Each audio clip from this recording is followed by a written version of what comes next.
And speaking of Johnny Gruesome, my guest, Greg Lamberson, has a movie that he did, and this is it, Johnny Gruesome. Greg, tell me a little bit about this movie. Well, I mentioned that when people graduate from film school, they tend to go to New York City or California. When I graduated high school in Fredonia, I moved to New York City, and I went to film school there, and I made my first several films there before moving back here 16 years ago. Johnny Gruesome was one of the very first scripts I wrote. It's kind of autobiographical about my high school years in Fredonia. It was a film I never was able to make because, frankly, it cost more than some of the films I'm known for. But when I came back here, maybe it was being back in the area where I wrote the script, I really wanted to make this film. And we shot it in 2016. The high school you see is St. Mary's in Lancaster. That bridge is in Akron, the same bridge that they shot Marshall at. And the film is available now. Anyone who has Amazon Prime can watch it for free. It was made with almost an entirely local crew, a mostly local cast. I think our payroll on that film, and we shot it in 3 weeks, but I think our payroll on that film was $90,000. See some familiar faces right there. That's right. Both Kim Piazza and Connie from Offbeat Cinema, Zelda, I should say, are in Johnny Gruesome and in my new film, Widow's Point. And that actor is Anthony Della Torre, who played young Jack Sparrow in the last Pirates of the Caribbean movie.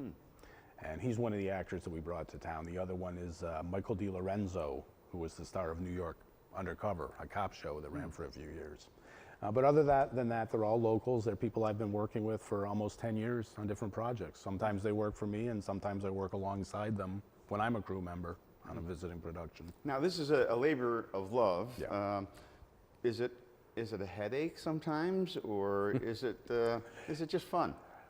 It's both. My wife co-produces these films with me, and we now have our process where we spend 3 months setting a film up, and it's just her and I working all day long, getting on each other's nerves. we know when to back off from the other one. But I'll tell you, it's very exciting when you get the crew and the cast together and you're all working together. And like I said, these are all people that I work alongside of as well. It's very exciting when you're making a movie, when you're in the shooting.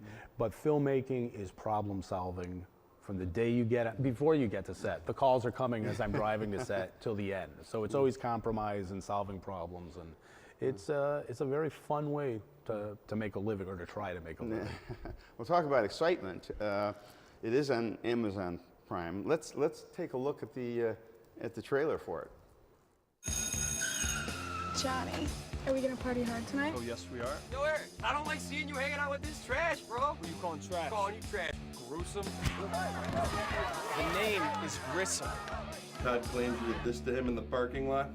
Your reign of terror is over. I'm talking expulsion.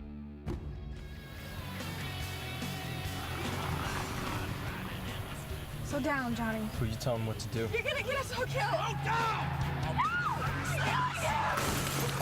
Didn't have to kill him. We have to make this look like an accident. John Grissom died last night in an automobile accident. He will be missed.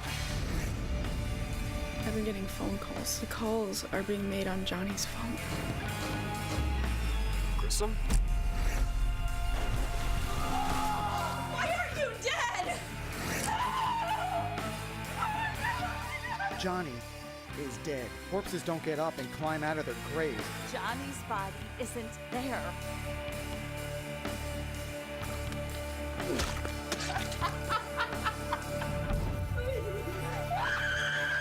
Scream until you're blue in the face, then we'll match. Well, there you go. That's it, my high school id. Well, there you go. A lot of the local filmmakers seem to go into the horror genre. Is that because it's easier to do, just more fun to do, or is that just something that is of greater interest to the local filmmakers? I think that horror fans, like sci-fi fans, are very passionate. And I think those people tend to pursue this career. That people are really passionate about the films as fans. And when we started switching to digital technology and it became easier for people to do these films on a lower budget, more and more fans started making fan films. And the trick is for those filmmakers to just up their game and gradually become more professional. Some move into other genres, some stay in the horror genre like I have. But I would say of the film community here in Buffalo, the majority of the people aren't necessarily film creators, writers and directors. They're crew people. They're cameramen, lighters, directors. So I don't know that they would agree that the majority of them are horror fans, even though they work on my films. But as far as the creators go, I think a lot of us are. Before the digital equipment became easily available, it was tougher to make a film because it was much more expensive. Yep. And so that kind of limited the abilities and the numbers of films that were made. Being easier now, relatively speaking, to make a film, what constitutes, in the minds of the filmmakers today, what constitutes a successful film? Is it just the accomplishment of making a film, or do you really look for some kind of financial reward now? You know, when you're making a film, on the day that you call wrap and you think you finish shooting it, you think the hard part's over. And then you spend a year trying to finish the film. If you're lucky, it's only a year. And then you think, okay, it's done, I've done it. Now you have to get people to see it. Now you have to get into film festivals, you have to get distribution, and you learn that the entire process of making the film is really only half the battle. Getting a film seen, I think, is probably the ultimate reward for the filmmaker, and you hope that there's some financial rewards along with that, but having people see your work and hopefully appreciate it is really the key. As this has evolved, and with more films being made, as we've just talked about, film festivals have grown and increased. And you have one coming up, and you do one every year, right? I do Buffalo Dreams here in the Eastern Hills Mall at the Dipson Theater, Buffalo Dreams Fantastic Film Festival. We're going into our 7th year under that title, and we were 3 years as Buffalo Screams Horror Film Festival. We opened it up to other genres. And of course, we're one of maybe 10 film festivals in Buffalo at this point. There's quite a few, and we're all specialized. We all have different areas of programming, and all of them deserve some support. Come out and support your local filmmakers and see some films you might not see otherwise. As things have evolved, again, how does Buffalo now fit into the filmmaking community overall? How do we compare with the rest of the state? How do we compare with the rest of the industry? You know, we're so close to Canada and Toronto, and you know, the other states, et cetera. Well, we have one of the most aggressive tax credit programs in the country, and I think LA is ahead of us. Georgia, I think we're probably 3rd in terms of production, and it's growing every year. I actually brought some numbers. Applications in the state are up 30%, 31% just this quarter over last year. New York, money being spent in New York and New York spend, this quarter over last year is up 111%. Hires related to projects that take advantage of the tax credit are up 122%. This is New York State. The amount paid to people have doubled to $555 million. Patrick Gallivan here in Erie County says that last year production spent between $30 and $35 million in Western New York. That's why he supports the tax credit. Buffalo is on the map now. We weren't always. We're sort of this other thing, but productions come here all the time and scout. They know that there's something here. Some of them take advantage of it, some don't. But Buffalo's for real now, and it is because of this tax credit. And now it's because we have a large qualified crew. I mean, the people are here that can do the actual work. Normally, our winters are considered to be tough and a drawback.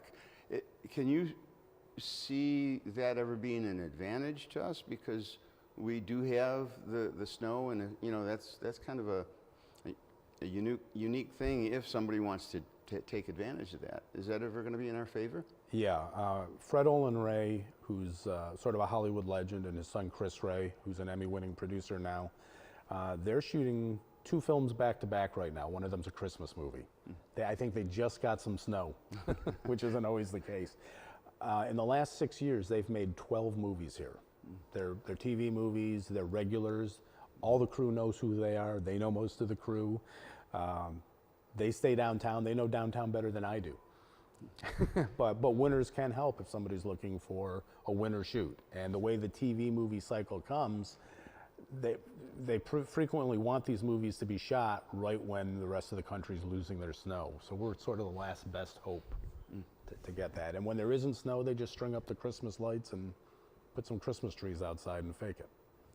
Okay, well, that's all the time we have to talk about filming here in Western New York. I'd like to thank Greg for being my guest here on The Big Picture this week, and I'd like to recommend that everybody goes to Amazon Prime and take in Johnny Gruesome for some real excitement. Don't forget the popcorn. Okay, I'd like to change gears a little bit here now and talk about something that's been in the news a lot lately.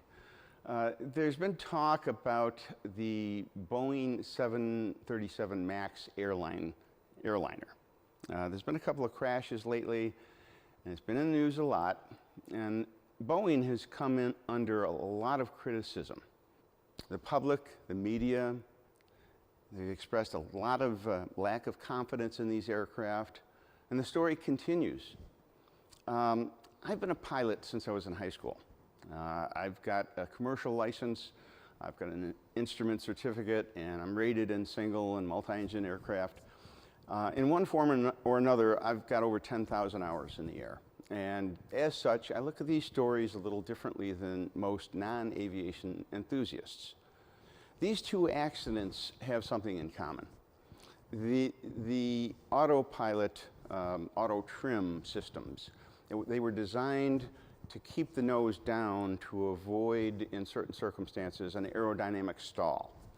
It's an electronic system that basically takes over and helps the pilots avoid a dangerous situation. This trim system malfunctioned in both cases, and because the aircraft was malfunctioning, the pilots were trying to correct it, and it was a struggle, and the aircraft, in both cases, nosedived into the ground, and it was terrible results. And I want to show you a picture. The control is a little switch right between the pilots. All they had to do in both of these cases, and this is something that's happened on airliners in the United States on a number of occasions, all they had to do was reach down on that little switch in the middle and turn the system off. The question becomes, why didn't they do that? I think in the days to come, you'll hear about this a little bit. And the report will come out, we'll see what happened, and we'll hear about what happened. I think you'll hear that it was just a case of a system that malfunctioned, and that's part of the blame. Two pilots that were surprised and probably reacted wrongly, and a tragedy ensued. So sometimes it's best to reserve judgment when you hear these cases and not to jump to conclusions, and some of the lack of trust in Boeing or the aircraft might be premature until the full story is known. Just take everything with a grain of salt and reserve judgment. Thanks so much for watching The Big Picture, and I'd like to encourage all of you in Western New York to send in your comments, any ideas for stories, for subject matter. We welcome them, because this is your show, and I'd like you to be part of The Big Picture. Thanks again for watching The Big Picture. Thanks again for watching WBBZ-TV, and we'll see you next time.